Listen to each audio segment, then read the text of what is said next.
Hello and welcome to WTO Forum. This has been called the Asian Century. Already home to 2/3 of humanity, Asia produces about 25% of global output and generates more than 30% of world trade.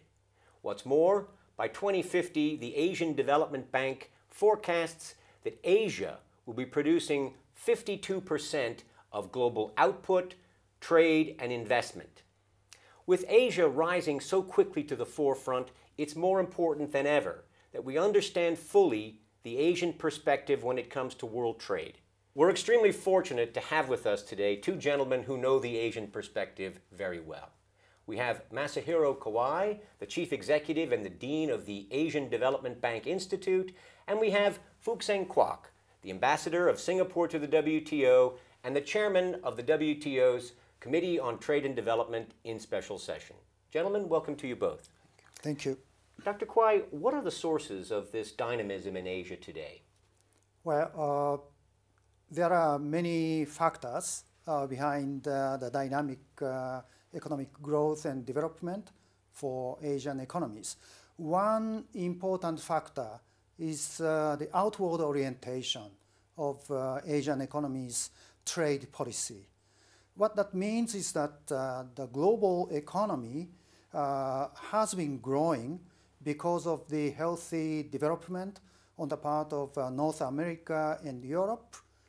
And Asian economies have been able to produce goods, basically manufacturing products for these markets. And to do so, many Asian countries started to attract foreign direct investment into their own economies, and those foreign firms started to produce manufacturing products targeting North American and European markets.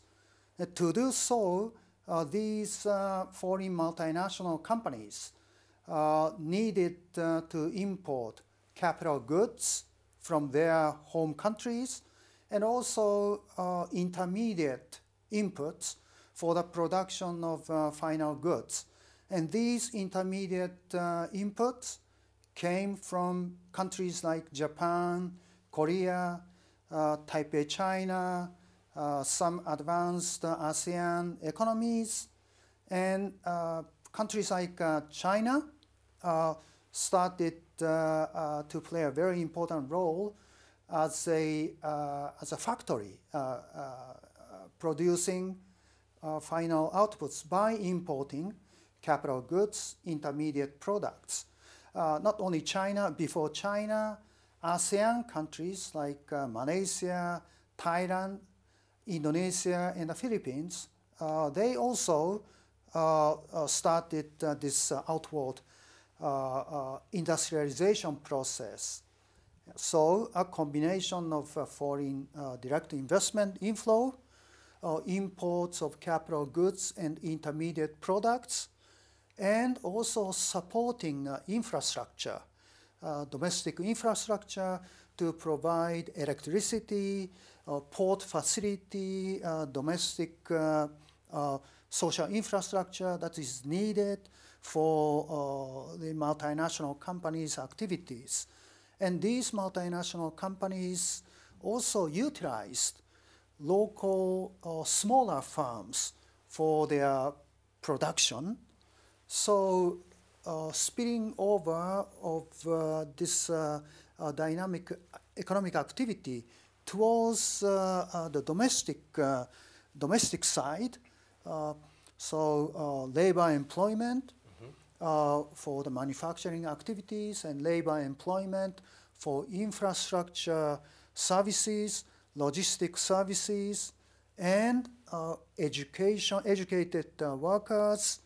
A combination of these have made Asian economies very dynamic. Fook Seng, your thoughts? Keith, I would say Dr. Kawai has given us an extremely comprehensive view of the world in Asia as it is today. But I would contend that this was no accident, that this didn't just happen. There needed to be planning and there needed to be a roadmap for us to achieve this. And I can speak of ASEAN's experience where at the foremost, that outward orientation is important. And we took a leaf from Japan, looking at how exports really became a key driver of the economy. But for ASEAN to get in the last 15, 20 years from where it was really a backwater of Asia to where it stands today was no accident. There was a very conscious effort to do the things, to achieve and work towards the things that Dr. Kawai speaks about. If I can give you a concrete example, some of the things that we're negotiating in this house, trade facilitation, for example, is something ASEAN's been doing for about 10 to 15 years. We haven't done the whole list of measures, but we have started by doing what we can do, and we all agree will be beneficial to us. So it's an incremental thing. We aspire for something, but we begin by doing what we can. Now that brings the confidence of the investors. That brings the potential out to the fore.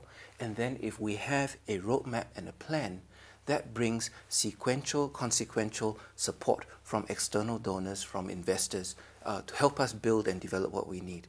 So today, after 15 years of trade facilitation, we have the next level, which is the ASEAN Connectivity Framework, which Japan is a strong supporter, China is a strong supporter, Korea is a strong supporter. We have this integrated region that is behind ASEAN in creating and I think codifying, putting in the structure to all this phenomena that Dr. Kawai speaks about, because that certainty for investors is important.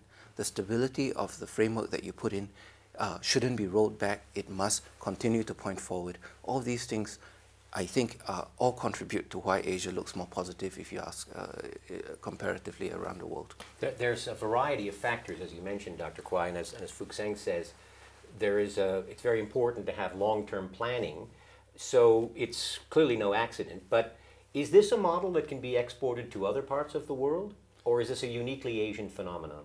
Well, partly this has been very unique to Asia because many Asian countries, ASEAN countries, had some successful models before their industrialization and economic development. Japan was the first industrialized Asian nation in the post-war period, followed by Korea, Singapore, Taiwan, Hong Kong. Other countries were able to learn from the earlier experiences. So they learned that accepting foreign direct investment and liberalizing the domestic trade and investment regime and providing a conducive environment for private sector activity would be a way to go. I think this part can be disseminated to other developing world, in particular Africa, and perhaps some Latin American countries. Also, South Asian countries are now looking at what's been happening in East Asia. They have been taking a look east policy. So I think this excellent achievement in East Asia can be learned in other parts of the world. In your context here in Geneva, Fook Seng, as chair of the special session of the Committee on Trade and Development, do you find developing country representatives from elsewhere inquiring of you as to how they could replicate a model like this? I think yes and no. I think we don't see enough of that happening because delegates who are based here have a foremost responsibility in terms of the negotiations. They have briefs to follow, they have positions that they have to advance in a negotiation, and that is their primary role. But I think if you dig deeper, look at the informal conversations, there is a lot of this anecdotal exchange going on. The more, the better. Because I think the Asian story has two positives. One, to elaborate a little on Dr. Kawai's point, it's private sector driven. The kind of counterfactual to that is the kind of inclination by governments to build infant industry, to protect them and to grow them to a certain level and then release them on the world. But I think the Asian experience is if governments provide the conducive environment and the framework and the support for investors to do that, it is far more durable that a multinational comes in and does that for you because they are efficient. They have a global supply chain. They have ways of managing things that are, in a way, more powerful than governments. And for governments to have to try to tackle all that may be a little counterproductive in today's context. Mm-hmm. So I think from a development point of view, this is not a point that enjoys enough attention, because I think it would serve well to perhaps adjust the view, adjust how developing members of the WTO look at the kinds of obligations that we are negotiating, that we are discussing. Because those obligations, at the end of the day, work in everyone's favor. It is not, this kind of an imposition. It is not a kind of a harsh obligation to assume. It actually is beneficial for all parties when you look at a trading environment. Dr. Kawai, your final thoughts? Just following up on Ambassador Kwok's point, I think the relationship between the government and the private sector is very, very important. Sometimes Asian governments have been criticized to be, to have heavy-handed, to intervene too much in the private sector affairs. I think the right balance has to be explored. And over the past 20 years or so, Asian countries have found the right balance, which is that through communication between the government and the private sector, the government sets the right environment for the private sector. And if the private sector sees some impediments to their healthy business, then the private sector can talk to the government, and they work together for the benefit of the country's economic development and development in an inclusive way, not only benefiting the top tier of the society, but everybody in a country. In that way, the government, can establish its own legitimacy. So stability is created. So that's really the way to pursue economic growth. Just if I have just a few seconds, what I want to say is that Asian countries have been successful in exporting their products to North America and Europe. But now, because of the global financial crisis and slower growth in North America and Europe, Asians have to create their own markets for final products. That's a very important challenge. If Asians cannot do it, then Asian economic dynamism may be lost. So the Asian century, which you kindly introduced at the beginning, may not be realized. The only way this scenario is realized is for Asia to create its own market in an inclusive manner. Fook Seng, you have the last word. Just to echo 2 points made by Dr. Kawai, if you have that conversation, if governments have that conversation with companies, with investors, I think you will find that you have to do more than just lay in place investment protection and all the other economic factors.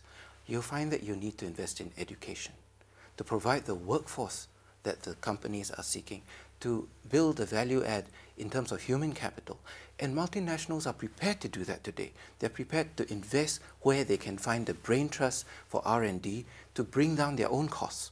So that ties again back to the idea about uplifting the people in Asia, the standards of living, because that creates your domestic demand.